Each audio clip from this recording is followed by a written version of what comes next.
1941년 12월 7일 일본은 진주만을 기습했고 부두에 정박해 있던 미국의 전함들은 손쓸 새도 없이 당해버리고 말았다.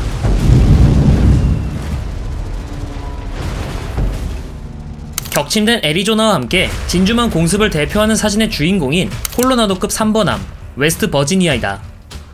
콜로라도급은 일본의 나가토급, 영국의 후드와 함께 미 해군을 상징하는 전함이었지만 그 콜로라도급조차 항공기의 기습 앞에서는 무력했던 것이다. 그러나 애리조나와 달리 웨스트 버지니아는 아직 죽지 않았다. 그리고 지옥에서 살아 돌아온 웨스트 버지니아는 진주만의 복수를 다짐하며 때를 기다린다.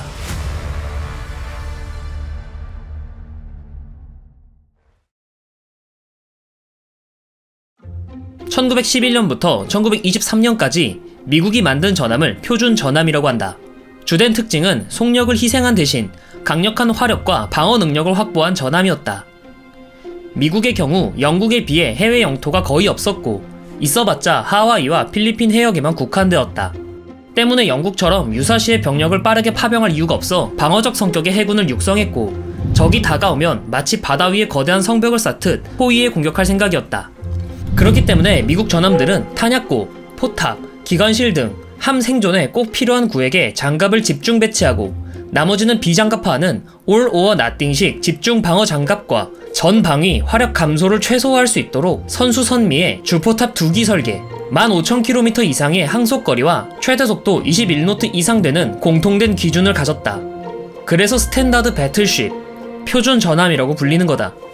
여하튼 미국은 이미 테네시급에서 표준형 전함의 설계를 완성시켰지만 단 하나 부족한 것이 있었다. 바로 화력이었다. 일본에서 16인치 주포를 장착할 나가토급 전함이 건조 중이었기 때문이다. 14인치 12문의 주포도 강력하지만 해군의 메타는 이미 15인치를 넘어 16인치로 옮겨갔고 장갑 또한 16인치급 주포를 방어하기 위해 그에 맞게 두터워질 것은 필연이었다.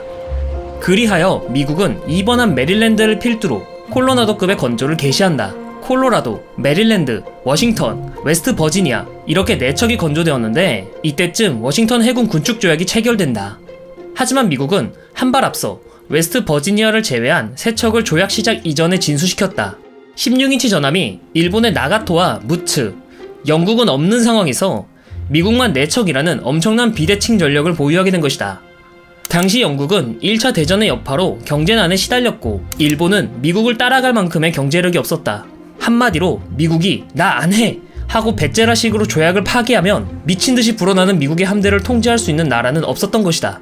하지만 미국 내에서도 군비 경쟁을 반대하는 여론이 강했고 의회에서도 해군의 확장 계획을 승인하지 않았기 때문에 미국도 당장은 조약에 참여할 수밖에 없었다. 이는 각국이 각자의 사정으로 협상 테이블에 앉아 구군을 건 눈치 싸움을 시작하는 원인이 되었다. 이때 조약의 조건이 진수에서 취역으로 변경되는데 이렇게 되자 똥줄 타는 것은 일본이었다. 당장 무츠를 날려먹게 생긴 것이다. 물론 이에 따르면 미국도 메릴랜드를 제외하고 3척을 처분해야 했지만 무츠는 과장 좀 보태서 깃발만 걸면 취역일 정도로 완성된 상태였기 때문에 일본 입장에서는 이걸 고철로 만들라는 것은 피가 거꾸로 솟는 일이었다. 때문에 일본은 완공 직전에 무츠의 의무실에 환자들을 옮기는 등의 꼼수로 무츠를 강제로 취역시키는 무리수를 두었다. 일본의 목표는 미영 대비 7알의 함대와 무츠를 살리는 것이었다. 무츠를 살리기 위해 일본은 억지를 부렸고 미국과 영국은 의외로 이를 쉽게 수락했다. 대신 미국과 영국은 16인치 전함 2척 분량을 가질 수 있게 되었다. 미국은 이미 만들어진 콜로라도급이 있었고 영국은 원래 없던 16인치 전함 2척을 가질 수 있게 되었다. 네임쉽인 콜로라도와 최신함인 웨스트 버지니아는 이렇게 살아남아 미 해군의 주력이 되었다. 원래대로라면 미국과 일본의 16인치 전함 보유수는 1대1로 동등했겠지만 미국의 계획대로 3대2로 우위를 갖게 된 것이다.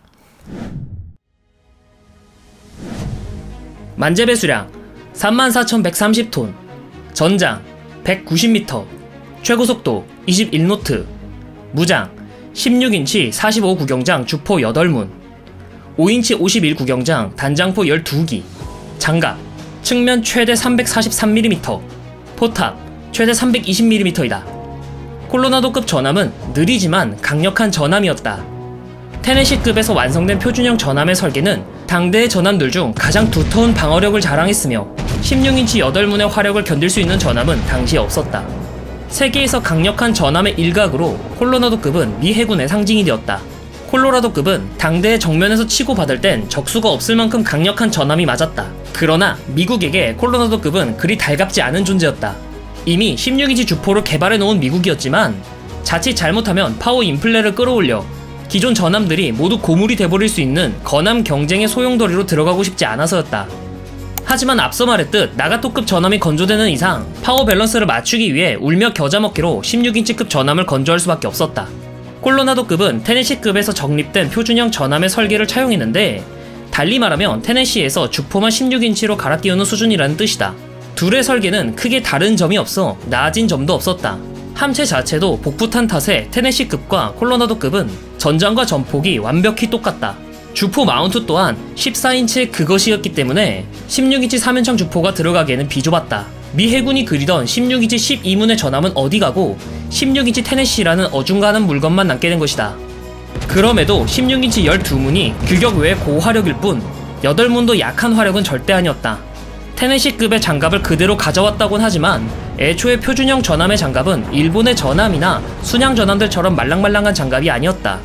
어쨌거나 전강기 동안 콜로라도급은 미 해군의 일선 전력이었기 때문에 다른 구식 전함들처럼 대개장을 받지 못하고 소소한 대공포 증설과 장갑 추가를 받는 것이 전부였다.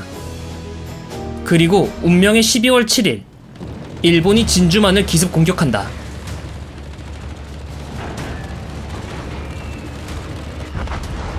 마침 일요일이라 휴일을 만끽하고 있던 군인들은 갑작스러운 일본의 공격에 속수무책으로 당할 수밖에 없었고 특히 전함 애리조나는 탄약고가 유폭되어 거대한 폭발과 함께 침몰하고 만다. 하지만 피해는 여기서 끝이 아니었다. 진주만의 수심이 얕아 어뢰 공격이 불가능하다는 걸 비웃듯 초저공 내격으로 웨스트 버지니아의 어뢰 공격을 가해 전복되면서 그대로 가라앉고 만다.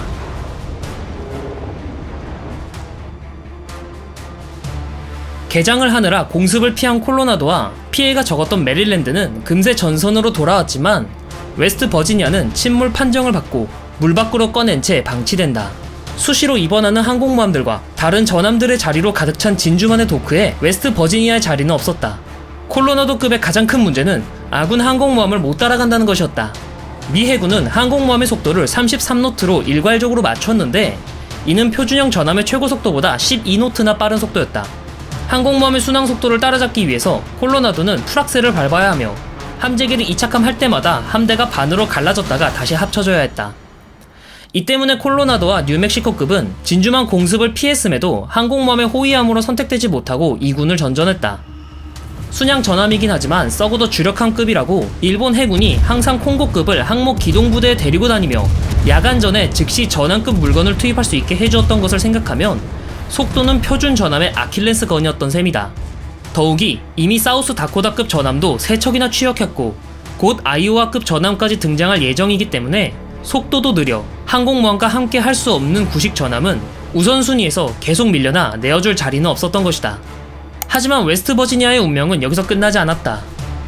웨스트 버지니아를 건져내고 보니 군함 안에서 발견된 전사자들의 시신과 참상이 미 해군의 분노에 다시금 불을 지핀 것이다. 단순히 전함 하나를 수리하고 말고의 문제를 넘어 복수의 문제가 된 것이다.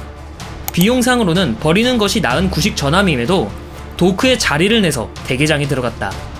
그 결과 다른 자매함들이 전쟁 중 5인치 양형포 증설 등 겉부분만 개장을 받을 때 웨스트 버지니아는 완전히 실루엣까지 달라지게 된다. 가장 눈에 띄는 것은 상부 구조물이다. 테네시급이 받은 것과 같은 개장을 받아 사우스 다코다급과 비슷한 형상이 되었다. 표준형 전함의 상징과도 같던 세장형 마스트는 완전히 사라졌으며 그 자리에 SG 레이더, SK 레이더 등 최신형 고속 전함들이 가진 것과 같은 레이더를 얻었다.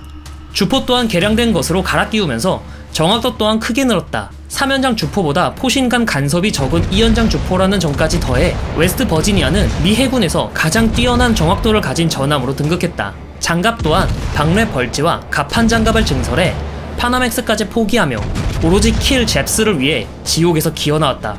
이렇게 콜로라도급 3자매는 진주만의 피해를 수습하고 43년쯤에는 모두 전투 준비가 완료된 상태가 된다. 하지만 그렇다 해도 표준 전함 특유의 느린 속도 탓에 항공모함들이 맞붙는 주력에는 끼지 못한다. 그러나 썩어도 준치라고 우월한 16인치 주포의 화력은 여전히 살아있기에 미국이 본격적으로 타라와, 마샬대도, 콰잘릿, 애니웨톡 등의 상륙작전을 펼칠 때 16인치의 든든한 화력을 앞세워 잽스들의 토치카를 날려버린다. 그것뿐이랴, 마리아나의 칠면조 사냥 이후 사이판에 상륙할 때 해병대를 뒤에서 든든히 지원해주었다. 물론 이 과정에서 일본의 일식육공이 던진 어뢰에 피탄되어 메릴랜드가 소파됐고, 콜로나도 또한 티니안에서 해안포 사격을 받아 조금 손상을 입긴 했으나 진주만으로 돌아가 웨스트 버지니아와 같은 개장 공사를 받으면서 한 단계 업그레이드 되었다. 이렇듯 콜로나도급 전함은 일본이 점령한 태평양 도서 지역을 하나하나씩 도장 깨기 하듯 개박살을 내었다. 하지만 진짜 복수는 이제부터 시작이었다. 바로 레이테만 해전이다. 미국의 필리핀 상륙작전을 지원하기 위해 콜로나도급은 수리가오 해협 해전에서 다시 모이게 된다. 이곳을 잃으면 일본은 사실상 패망이라는 걸 아는 일본 해군과 니시무라 함대는 항공모함의 공습을 받으면서도 꾸역꾸역 수리가오 해협으로 진입하고 있었다. 하지만 미국은 니시무라 함대가 통과할 길목에 이미 매복을 마친 상태였고, 니시무라 함대는 일렬로 늘어선 미 전함의 행렬을 마주치게 된다. 5척의 표준형 전함은 칼을 갈고 니시무라 함대를 기다렸다. 이들 중 웨스트 버지니아, 메릴랜드, 테네시, 캘리포니아는 진주만 공습에서 모두 피해를 받았던 전함들이었다. 니시무라 함대는 그대로 미 해군의 악의 속으로 골인했고, 웨스트 버지니아는 니시무라 함대를 가장 먼저 보고 가장 먼저 명중시키며 자신과 동시대의 전함인 후소와 야마시로를 철저하게 박살냈다. 한때 거함 거포 사상의 기초에 태어난 전함답게 맡은 바 역할을 끝내주게 수행한 메릴랜드와 웨스트 버지니아는 수리가오 해협 해전을 최후의 전함 간의 포격전으로 장식하며, 이 이후 전함 간의 포격전은 역사의 뒤안길로 사라지게 되고, 웨스트 버지니아는 그 전투의 수훈함으로 당당히 이름을 올리며 진주만에 대한 복수를 갚았다. 놀라운 점은 웨스트 버지니아의 포격 명중률이었다.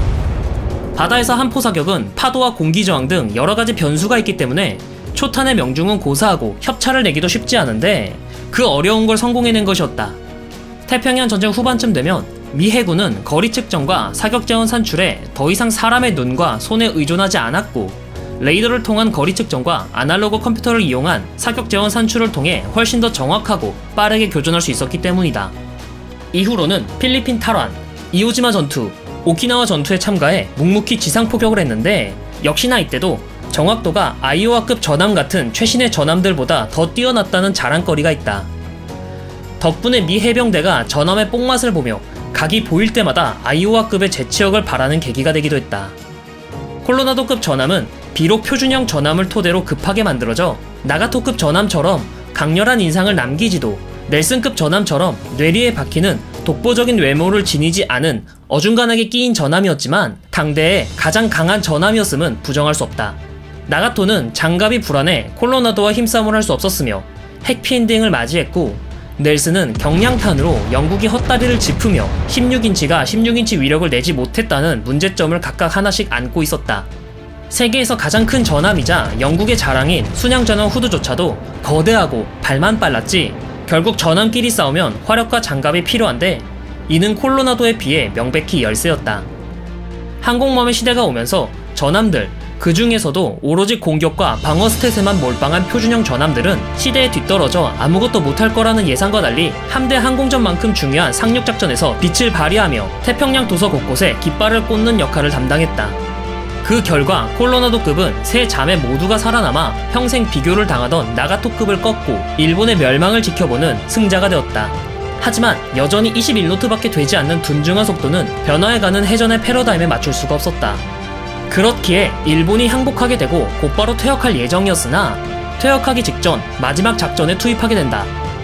바로 태평양 도서 지역에 뿔풀이 흩어져 있는 장병들을 귀환시키는 임무였다. 오퍼레이션 매직카펫이라고 명명된 이 작전은 1년 내내 진행하며 장병들을 귀환시켰는데, 콜로나도급 전함들 또한 이 임무에 참여해 장병들을 본국으로 실어 날랐다.